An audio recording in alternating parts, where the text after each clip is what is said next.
Hey friends, Sam Haymart for Test Driven TV. On Under the Hood today we've got the 2016 Audi Q3. This is a turbocharged 2-liter engine, the same engine we find in a lot of Volkswagen and Audi products. So let's take a look.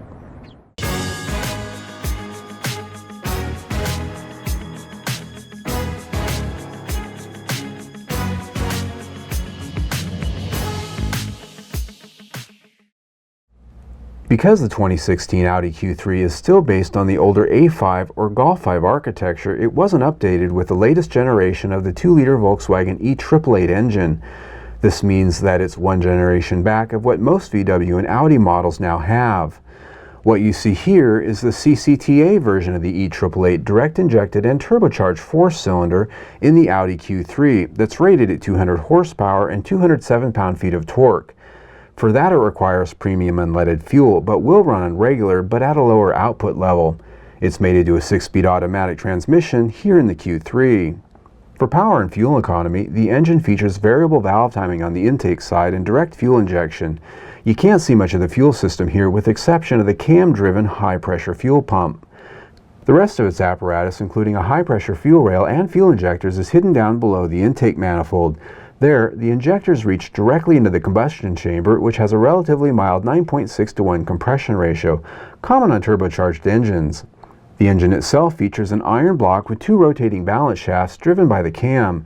These shafts offset the vibrations from the rotating assembly of the crankshaft rods and pistons, which results in a much smoother and refined feel.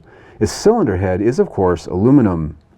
Following the airflow, the intake charge comes into the filter box just behind the grille, then heads up through a tube towards the firewall, then around the back of the engine to its turbocharger. You can't see it well from above, but the water-cooled turbocharger is located down low at the back of the engine. One key difference here between this engine and the latest generation of the E-888 is its cast iron exhaust manifold the turbocharger mounts to. On the newer engine, the exhaust manifold is integrated into the head for better thermal efficiency. From the turbocharger, the air travels up to a large intercooler mounted ahead of the radiator and behind the grille.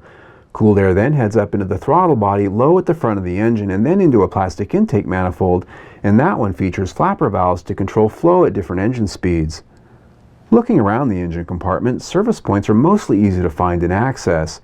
Windshield washer fluid is up front at the driver's side and behind at the air filter box. Nice location, but opening it and replacing the filter does require some effort. Behind that is the battery, which is nicely shrouded in a handsome cover. Next to it, the fuse block.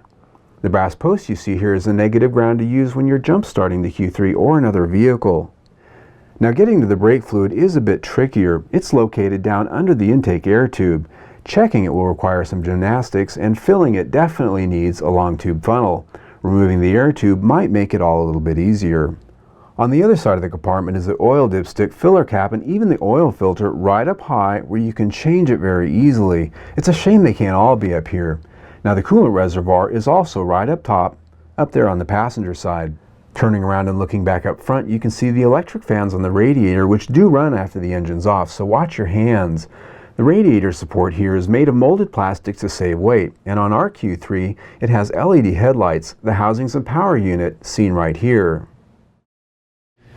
Well folks, there you have it for the underhood tour of the 2016 Audi Q3 with the 2-liter turbocharged Volkswagen Audi engine. Now, we have a full test drive on this vehicle, and you can see that by clicking on the link down below in the information section. Also, if you like this video, I encourage you to click on the link right here on your screen, because we not only test drive 1 to 2 vehicles a week, but we have a new video just like this almost every day. There's always something new. So stay tuned.